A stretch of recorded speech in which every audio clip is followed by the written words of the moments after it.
Constructed in 1822, Eastern State Penitentiary was intended to serve as a model of prison reform. A staff of cruel and inhumane prison guards administered some of the harshest punishment imaginable.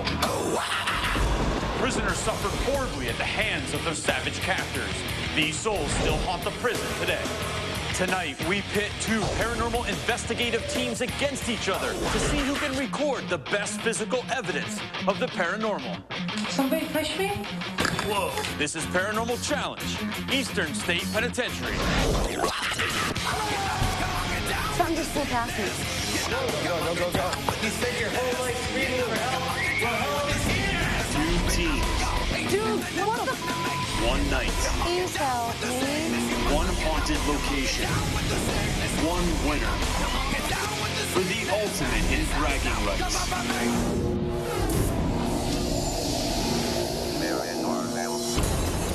I've investigated this place twice, and we've walked away with some really incredible evidence. Zach Bagans, the Paranormal Challenge chairman, is also lead investigator and co-founder of the highly respected Ghost Adventures crew. Listen, shh. He has completed hundreds of investigations, working with the world's renowned paranormal researchers and scientists.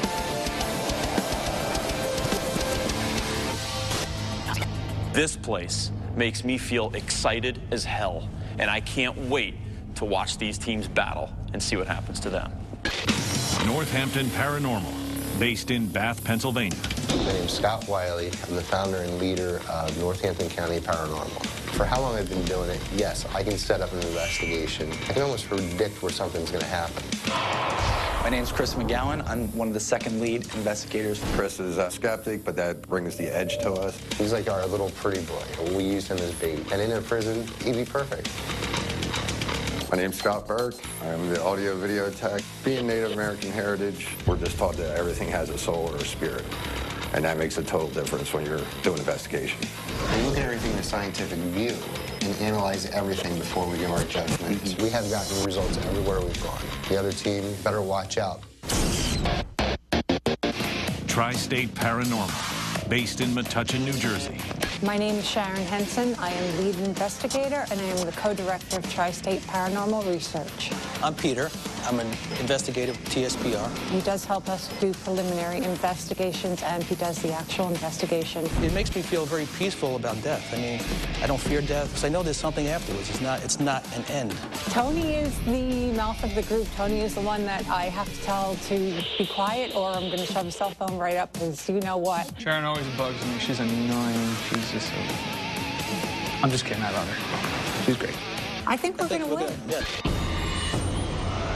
Right now, we're standing near the center rotunda in Eastern State Penitentiary. Teams, how you doing? Good. Good. How you doing? This is Charlie Adams. Charlie is an author of Philadelphia Ghost Stories. He's also a radio show host here in Philadelphia. Me and this guy have been in Al Capone's cell before. Did you know that the guards claim that they would hear him screaming like a little girl? That's right, screaming like a little girl, because he feels that the spirit of a man that was victim to his Valentine's Day massacre came back and haunted him in his own jail cell. And before you teams go off and investigate, Charlie is going to walk you around to all of the areas that you will be investigating tonight. Pay very close attention to every single detail he tells you. I like Eastern State Penitentiary because it does have a reputation of being one of the most haunted locations in the United States. You can walk around and talk about how many inmates were here and about how they used to bake bread and they had classes, but you have to know the real dark history. This is a fortress of death. Cursed by savage wardens and dehumanizing solitary confinement, Eastern State Penitentiary was a Gothic temple dedicated to depravity, isolation, and torture.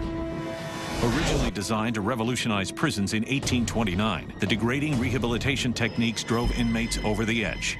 Now shuttered, this crumbling complex is said to be a vortex of paranormal activity.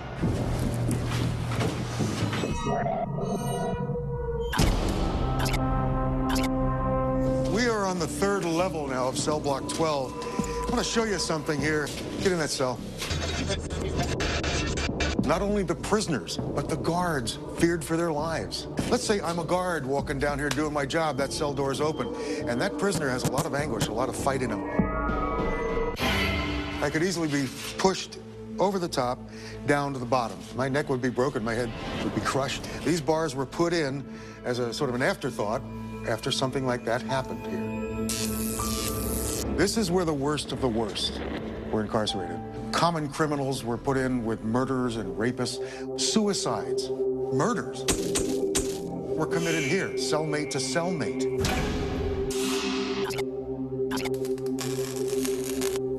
Feeling that the guards were poisoning him, a very paranoid prisoner named Joseph Taylor managed to get a sewing machine and encountered a guard, Michael Doran, and bashed his head in.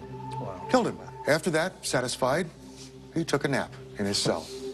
It takes a really mentally disturbed person to actually smash somebody's skull in because you thought they were poisoning you and then just get back up and go take a nap. Prisoners who were particularly ornery were brought to this baby, the mad chair. They were strapped to this chair, gagged, their circulation was cut off. They were here for days, and they went mad here, hence the mad chair.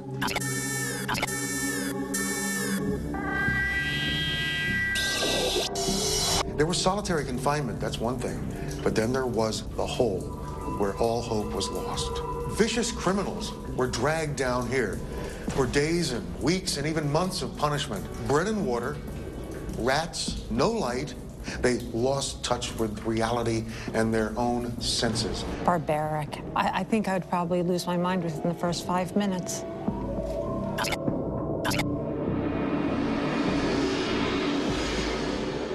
Elmo Smith, a prisoner here, known for kidnapping, raping, and murdering a young girl, is one of the quote-unquote famous prisoners here of death row. Good luck here at Eastern State Penitentiary.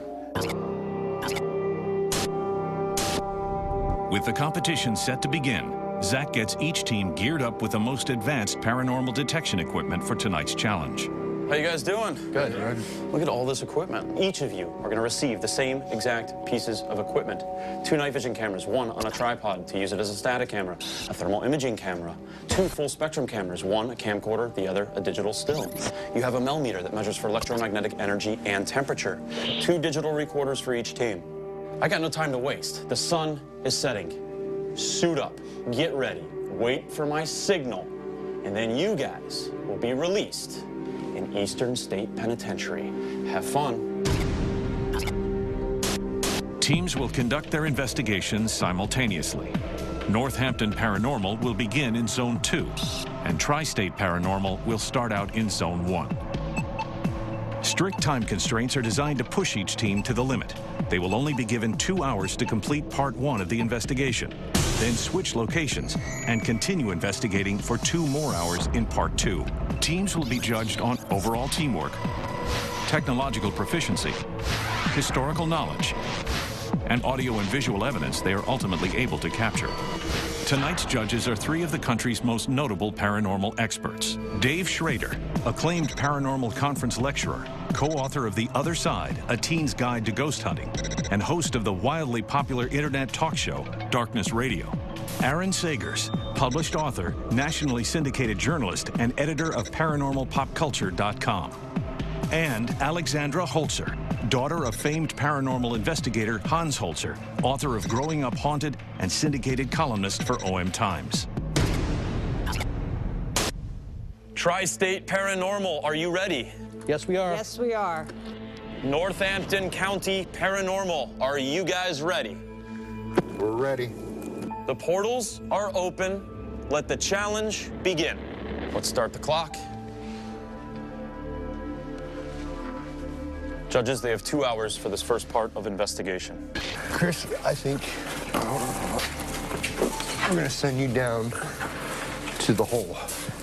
How's that sound? That sounds good. I'm going to the hole first, guys. Yep. You ready to go? I'm ready to go. I'm rolling. All right. Okay. All right, I'll see you guys. Good luck. You guys later. Good luck. Happy hunting. Okay. Yeah, get over here. Joseph Taylor was in one of these cell blocks here. He bashed in Michael Doran's head. Mr. Taylor, if you're still here, do you want to bash our heads in? And as far as I'm concerned, you guys deserve to be here. And I don't feel at all bad at the way you guys were treated. Maybe like to bash in Pete's head. Ooh.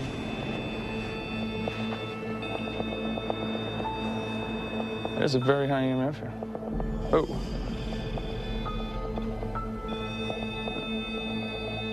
Yeah, this is very odd. What was that? How was that? Somebody push me? Dude, what is that?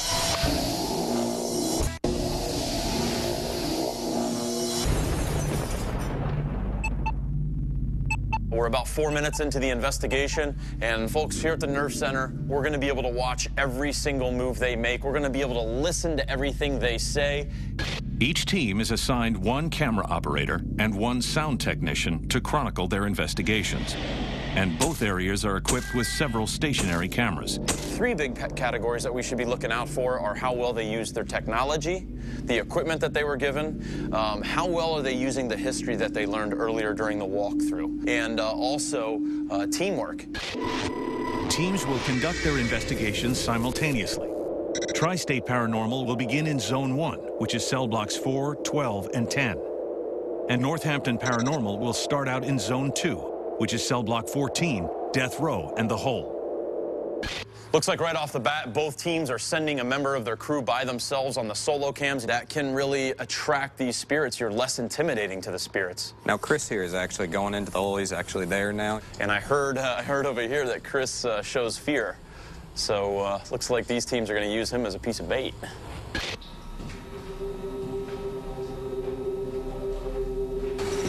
This is creepy down here. This is real dark.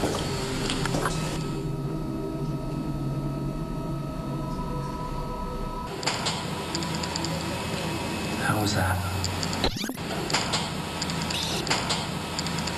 He's looking really nervous and uncomfortable. Yeah. Well, it's easy to watch behind here, guys. I've been in there, and once you're in there and it's pitch dark and you're by yourself and you're held where some of the most evil inmates were housed, it's a different story.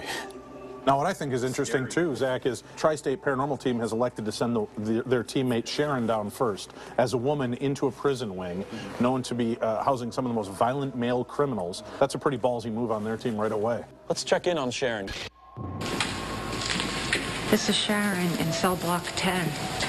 Looking for anybody who might want a visitor this evening. Listen, guys, this is your only chance because the rest of the team are all guys.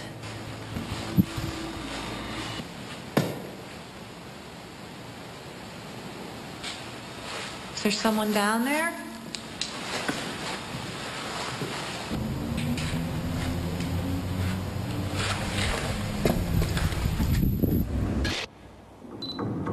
We're here at Death Row, Eastern State Penitentiary. We're looking for an Elmo Smith.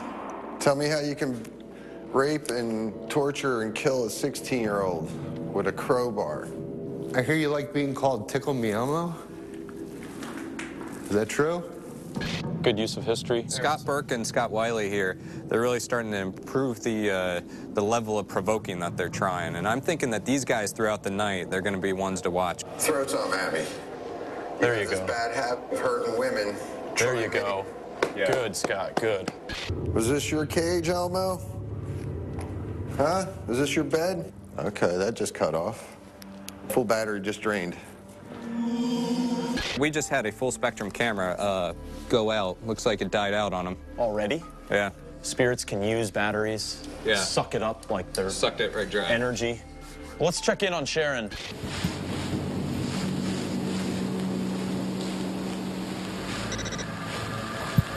Just a poor middle-aged lady walking down the hallway by herself. Fair game to anybody. Ah, the mad chair. Have any of you gone mad in that mad chair? This is a place where some sick, sadistic torture happened. Historically, she's getting the area where she is correct, which is great.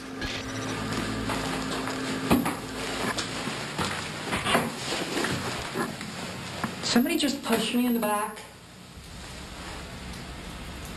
Somebody pushed me?